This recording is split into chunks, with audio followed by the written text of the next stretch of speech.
প্রিয় দর্শক, আসসালামু আলাইকুম। স্বাগত জানাচ্ছি বাংলা রান্নাঘরে। আজকে আমি খুব মজাদার একটি নাস্তার রেসিপি আপনাদের সাথে শেয়ার করব। এই নাস্তাটা আপনারা বাচ্চাদের টিফিনে অথবা বিকেলে নাস্তায় ট্রাই করতে পারেন। তাহলে চলুন মজাদার নাস্তাটা তৈরি করতে কি কি লাগছে আর কিভাবে রান্না করব সেটা দেখিয়ে দেই।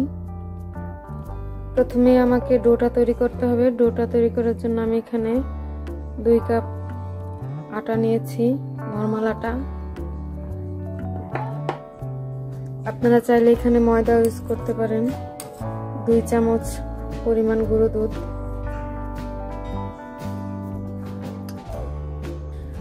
1 চামচ পরিমাণ ইস্ট, স্বাদ মতো লবণ। এখন এটা আমি চামচের সাহায্যে এটা একটু ভালো করে মিশিয়ে নেব।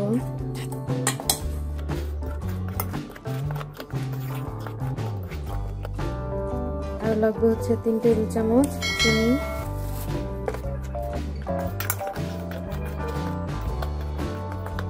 এখানে আমি 3 টেবিল চামচ পরিমাণ সয়াবিন তেল অ্যাড করব।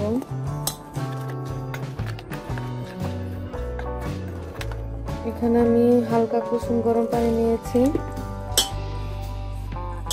হাতের সাহায্যে ডোটা তৈরি করতে হবে আর পানিটা পরিমাণ মতো দিয়ে দিতে হবে।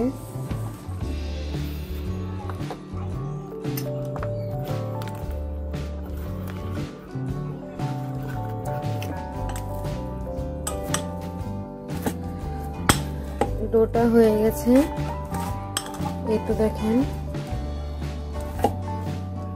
ডোটা আমি এখানে এই বাটির মধ্যে তেল মাখিয়ে নিয়েছি আর এটা আমি 1 ঘন্টার জন্য ঢেকে রাখবো। আপনারা চাইলে হাতে বেশি সময় থাকলে আপনারা 2 ঘন্টা কি 3 ঘন্টার জন্য ঢেকে রেখে দিতে পারেন। রুটির ভেতরে দেওয়ার জন্য আমি কিমাটা বানাবো। কিমাটা বানানোর জন্য যা যা উপকরণ লাগছে, এখানে প্রথমে আছে টমেটো কুচি। আমি এখানে এখন টমেটোর সিজন চলছে, তাই এখানে আমি মাঝারি আকারের 2টা টমেটো ঝুরি করে কেটে নিয়েছি। আর নিয়েছি হাড় ছাড়া মুরগির মাংস, আমি ব্লেন্ড করে নিয়েছি। এখানে আমি পেঁয়াজ নিয়েছি 3 টেবিল চামচ পরিমাণ, পেঁয়াজটা একটু ছেঁচে নিয়েছি। কাঁচামরিচ নিয়েছি 2টা, কাঁচামরিচটা ছেঁচে নিয়েছি। আদা রসুনের পেস্ট 1 চামচ পরিমাণ। এখানে আমি 1/2 চামচ পরিমাণ গোলমরিচের গুঁড়া, গরম মশলার গুঁড়া, ধনিয়া গুঁড়া, জিরা গুঁড়া। আর এখানে আছে সয়া সস আছে। সয়া সসটা আমি যখন দেবো পরিমাণটা তখন বলে দেবো। কিমাটা বানানোর জন্য এখানে আমি প্যানটা বসিয়ে দিয়েছি আর সয়াবিন তেল দিয়ে দিয়েছি। তেলটা গরম হয়ে গেছে প্রায়। আপনারা চাইলে সয়াবিন তেলের বদলে ঘি অথবা মাখন ব্যবহার করতে পারেন। আমি প্রথমে এখানে পেঁয়াজের পেস্টটা দিয়ে দিয়েছি, সাথে কাঁচামরিচটাও। পেঁয়াজ আর মরিচটা আমি একটু হালকা করে ভেজে নেব। 1 চামচ পরিমাণ লবণ দিয়ে দিয়েছি। ভাজা হয়ে গেছে, এখন আমি আদা রসুনের পেস্ট দিয়ে দিলাম। ধনিয়া গুঁড়া, জিরা গুঁড়া, গরম মশলা গুঁড়া দিয়ে দিলাম। গোলমরিচটা আমি একটু পরে দেব। টমেটো কুচিগুলো দিয়ে দিব। চিকেনের কিমাগুলো দিয়ে দেব। চিকেন কিমা করার সময় পানি দিয়েছিলাম আর টমেটো থেকেও পানি উঠবে, তো এখানে আমার অতিরিক্ত পানি ব্যবহার করা লাগবে না। এখন গোলমরিচের গুঁড়াগুলো দিয়ে দিলাম। 4 টেবিল চামচ পরিমাণ সয়া সস দিয়ে দিলাম। হয়ে গেছে প্রায়, আর একটু ভালো করে নেব। তেলে ভাজা ভাজা করে নেব। টমেটোটাও গলে গেছে, এটা হয়ে গেছে। এখন আমি 2 টেবিল চামচ টমেটো সস দিয়ে একটু ভালো করে নেড়ে মিশিয়ে নেব। এটা 1 ঘন্টা পর দেখেন ডোটা ফুলে দ্বিগুণ হয়ে গেছে। হাত দিয়ে আরেকটু ভালো করে মতে নেব। এখানে আমার 6টা রুটি হবে। আমি এখানে এরকম একটা জালি চামচের সাহায্যে আমি রুটিটা বানাবো।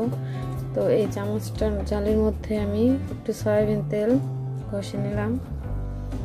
এখানে একটা ফুল এভাবে করে চেপে চেপে এটার মধ্যে নিলে হয় কি এই কিমাটা দিতে খুবই সহজ হয় আর ডিজাইন চলে আসে। এর মধ্যে কিমাটা দিয়ে এখন আমি এভাবে চেপে চেপে মুখটা আটকে দেব। এই তো হয়ে গেছে। এখন আরেকটু আমি এখানে নিয়ে চেপে দিলাম। এই তো খুব সুন্দর ডিজাইন হয়ে গেছে। এভাবে করে আমি 6টাই বানিয়ে নেব। এই তো 6টা রুটি আমার তৈরি করা হয়ে গেছে। এখন আমি একটু কালারটা ভালো হওয়ার জন্য একটু টমেটো সস ব্রাশ করে দেব।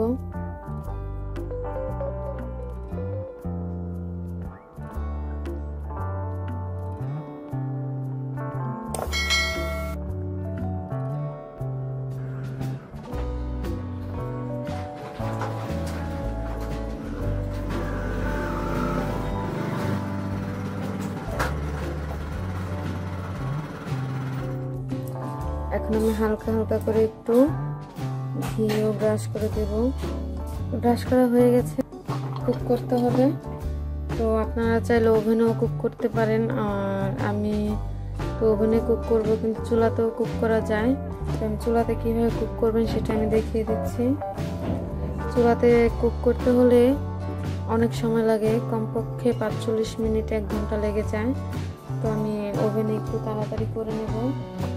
এরকম একটা প্যানে হালকা ঘি ব্রাশ করে নিয়ে একদম কম আঁচে ঢেকে আপনারা আধা ঘন্টা থেকে 45 মিনিট কুক করলে হয়ে যাবে। কিন্তু এটা আমি ওভেনে দেব, তাই এখানে কুক করব না। এই তো নাস্তাটা কুক করা হয়ে গেছে।